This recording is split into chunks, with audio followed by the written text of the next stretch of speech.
Salut, je vous retrouve aujourd'hui pour une nouvelle vidéo et j'espère que vous allez tous très bien. Excusez ma tête de fatiguée, mais j'ai passé l'après-midi à courir partout et j'avais le masque dehors. Donc c'est pour ça que j'ai une tête comme ça, j'ai porté le masque, j'avais chaud, j'avais froid et tout, c'était horrible. Dans cette vidéo, je vais vous présenter, comme vous l'avez vu dans le titre, mes 10 livres préférés. Alors ce que je vais faire, c'est que je vais pas faire comme quand j'ai fait les revues lecture où je vous expliquais en détail, en détail entre guillemets, chaque livre.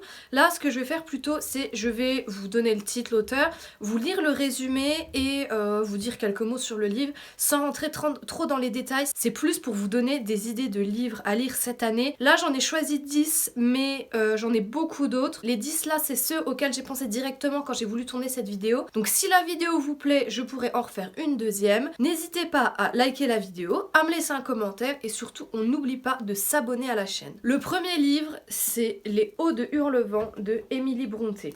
Alors, c'est un classique. Donc je vais pas trop rentrer dans les détails pour vous expliquer. C'est un classique de la littérature anglaise. Mais en gros, c'est un livre qui parle d'amour, qui parle de tourmente, qui parle d'amour interdit, de mort, de beaucoup de choses. J'arriverai pas à vous faire un vrai résumé et il y a pas, comme c'est une vieille édition, il n'y a pas de résumé derrière. Donc je vous invite, si jamais vous ne le connaissez pas, à aller regarder sur internet le résumé. En deuxième, c'est Ne tirez pas sur l'oiseau moqueur de Harper Lee.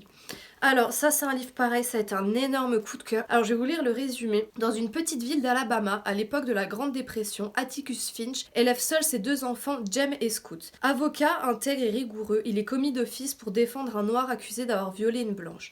Ce bref résumé peut expliquer pourquoi ce livre, publié en 1960, au cœur de la lutte pour les droits civiques des Noirs aux États-Unis, a connu un tel succès. Mais comment est-il devenu un livre culte dans le monde entier? C'est que tout en situant son sujet en Alabama dans les années 30, Harper Lee a écrit un roman universel sur l'enfance, raconté par Scout, donc du coup c'est sa fille la plus jeune. Avec beaucoup de drôlerie, cette histoire tient du compte de la courte story américaine et du roman initiatique. En troisième, c'est Fairyland de Alicia Bott.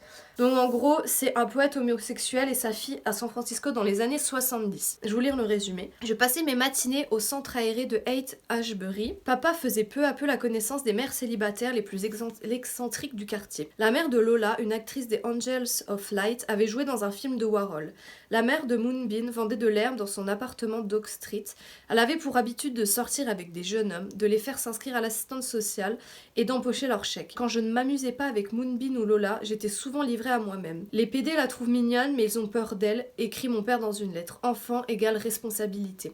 La panique ultime pour les égoïstes et les planqués. Cette remarque ne valait pas pour Eddie Boddy.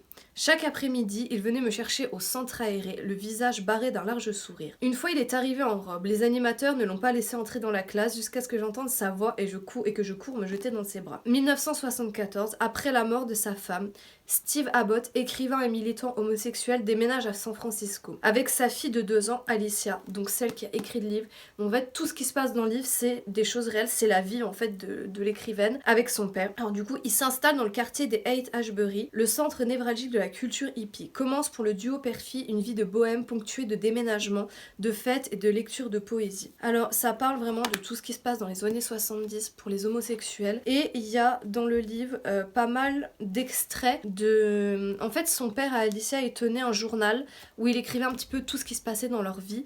Et dans le livre, en fait, il y a des extraits de ce petit journal qui racontent bien leur histoire. Et elle met aussi, donc là c'est en noir et blanc, attendez, hop, des photos en fait pour illustrer un petit peu les parties du livre, des photos d'elle avec son père, des photos de son père et elle raconte un petit peu leur vie et ce livre il est vraiment magique. Un autre de mes romans chouchou que j'ai lu je ne sais pas combien de fois, je l'avais tout le temps dans mon sac quand j'allais à l'école.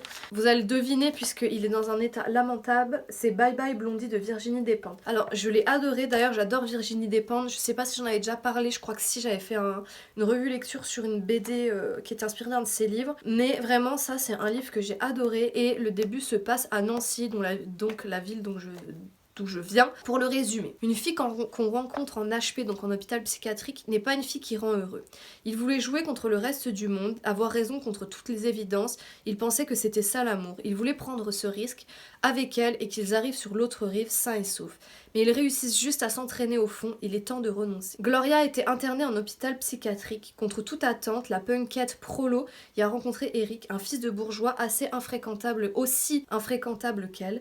Ils se sont aimés comme on s'aime à 16 ans. Puis la vie, autant que les contraintes sociales, les a séparés. 20 ans après, à nouveau, leurs chemins se croisent.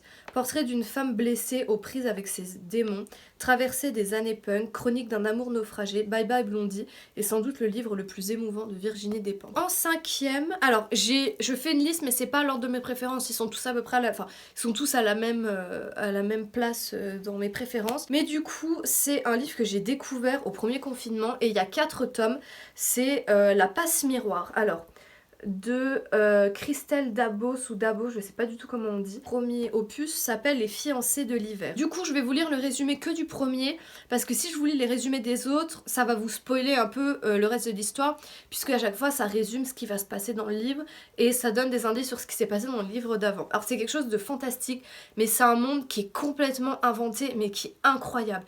Et moi qui suis une grande fan de Harry Potter des livres, et ben ce livre-là, je le mets au même niveau, voire même au-dessus, au niveau invention d'un monde complet, de tout est inventé vraiment. Au niveau fantastique, je le mets au-dessus d'Harry Potter tellement j'ai adoré. Sous ses lunettes de myope, Ophélie cache des dons singuliers. Elle peut lire le passé des objets et traverser les miroirs. Quand on la fiance à Thorn, du puissant clan des dragons, la jeune fille doit quitter sa famille et le suivre à la Citaciel, capitale flottante du pôle. À quelle fin a-t-elle été choisie ? Sans le savoir, Ophélie devient le jouet d'un complot mortel. En 6e, on va passer à un livre qui m'a vraiment bouleversée, qui était incroyable, c'est le livre Patient de Grand Corps Malade. En fait, dans ce livre, il va raconter ce qui lui est arrivé et comment il est devenu handicapé. Alors je vais vous lire le résumé derrière. À tout juste 20 ans, alors qu'il chahute avec des amis, Fabien heurte le fond d'une piscine et se déplace les vertèbres. Les médecins diagnostiquent une probable paralysie à vie. Il relate ici, dans le style poétique drôle et incisif qu'on lui connaît, les péripéties truculentes, parfois cocasses, vécues avec ses colocataires d'infortune dans un centre de rééducation pour handicapés. Jonglant entre émotion et dérision, ce récit est aussi celui d'une renaissance. Je pense que j'ai pas besoin d'en dire plus, mais le livre il est vraiment bouleversant parce que c'est raconté d'une façon où on a l'impression d'être à sa place, on a l'impression d'être avec lui dans tout ce qu'il vit. En 7e, c'est Les Enfants du fleuve de Lisa Wingate. Ça se passe dans les années 1939, donc 1930-1940. À Memphis, par une nuit d'orage, les 5 enfants Foss sont enlevés avant d'être jetés dans un orphelinat. Rapidement, ils comprennent qu'ils ne reverront jamais leurs parents. Ril, la sœur aînée, fait tout pour éviter la séparation de la fratrie. De nos jours, en Caroline du Sud, Avery Stafford, brillante avocate, est de retour dans sa ville natale. Elle soutient son père sénateur qui tente d'apaiser un scandale autour des conditions de vie dans les maisons de retraite. C'est alors qu'une des pensionnaires aborde Avery. La vieille femme semble terriblement émue mais pas folle. Et ce qu'elle lui révèle est si troublant qu'Avery décide d'enquêter sur sa propre famille. L'histoire de ses origines pourrait être bien différente de la version officielle. On passe dans un autre registre avec le 8e livre de William Styron et c'est Face aux ténèbres, chronique d'une folie. Alors ce livre, je conseille pas à tout le monde de le lire parce qu'il est quand même assez dur et pas joyeux parce qu'il parle de... en fait, William Styron, l'auteur, il va raconter sa dépression et comment il a vécu ça. Et c'est un livre qui est vraiment super bien écrit, les mots sont vraiment justes. Donc en fait, il explique que la dépression, c'est une maladie. Hein, on n'est pas fou quand on est dépressif, c'est vraiment une vraie maladie. Donc je vais vous lire quand même le résumé. Nous ne croyons pas à l'enfer, nous sommes incapables de l'imaginer et pourtant il existe. On peut s'y retrouver brusquement au-delà de toute expression. Telle est la leçon de ce petit livre magnifique et terrible. Donc voilà, c'est vraiment les mots. Il est magnifique mais il est terrible. Il est dur parce qu'il raconte vraiment la réalité de cette maladie. Récit d'une dépression grave avec son cortège d'angoisse, d'insomnie, de rafales dévastatrices, de tentations de suicide. Il nous montre pour la première fois ce qu'est réellement cette tempête des ténèbres intérieures qui peut frapper n'importe qui à chaque instant. L'avant-dernier livre, c'est Bonjour Tristesse de Françoise Sagan. Alors encore une fois, on voit super mal le titre à cause de la lumière. Donc pareil, je vais vous lire un petit peu les résumés. La villa est magnifique, l'été brûlant, la Méditerranée toute proche. Cécile a 17 ans, elle ne connaît de l'amour que des baisers, des rendez-vous, des lassitudes. Pas pour longtemps. Son père veuf est un adepte joyeux des liaisons passagères et sans importance. Ils s'amusent, ils n'ont besoin de personne, ils sont heureux. La visite d'une femme de cœur, intelligente et calme, vient troubler ce délicieux désordre. Comment écarter la menace? Dans la pinède embrasée, un jeu cruel se prépare. C'est l'été 1954, on entendait pour la première fois la voix sèche et rapide d'un charmant petit monstre qui allait faire scandale. La deuxième moitié du XXe siècle commençait. Elle serait à l'image de cette adolescente déchirée entre le remords et le culte du plaisir. Pour finir, un livre qui est magnifique, qui est vraiment hyper bien écrit, qui est touchant. Moi j'ai pleuré plusieurs fois en le lisant. C'est Petit Pays de Gaël Faye.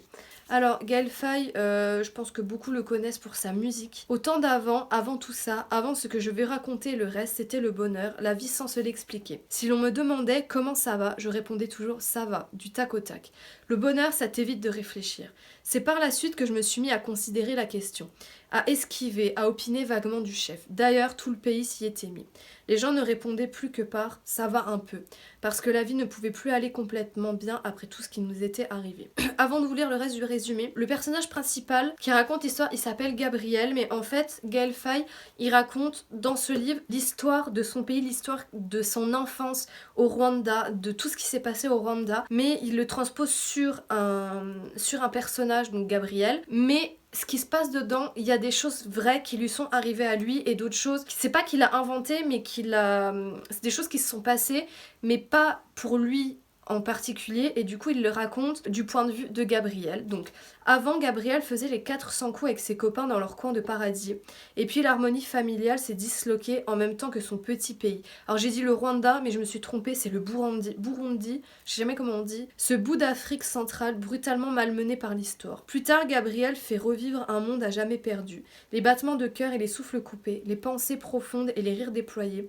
le parfum de citronnelle, les termites, les jours d'orage, les jacarandas en fleurs, l'enfance, son infinie douceur, ces douleurs qui ne nous quittent jamais. Et je vais vous lire un petit extrait du livre pour vous montrer qu'il est beau, mais il prend vraiment au cœur, il prend vraiment au trip quoi. J'ai tardé à t'écrire, j'étais trop occupée ces temps-ci à rester un enfant. Les copains m'inquiètent, s'éloignent de moi chaque jour un peu plus.